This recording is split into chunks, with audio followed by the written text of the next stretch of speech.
Pensavate fosse finita, vero?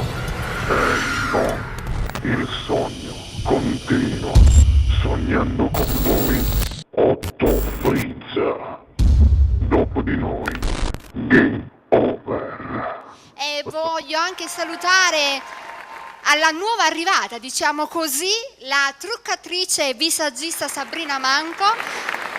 Ti saluto e poi presto ci conosceremo da vicino, ma per ora ti mando un fortissimo bacio da parte mia a tutto lo staff di Ciao TV ed RTE Napoli Television, perché anche lei ora fa parte dello staff del parrucchiere Dino Conte. Quindi per i vostri cerimonie, battesimi, se volete un trucco da Dio, contattate Dino Conte, vi metterà in contatto con Sabrina, la visagista. Un bacione da parte mia, ciao cara, a presto, ci conosciamo da vicino.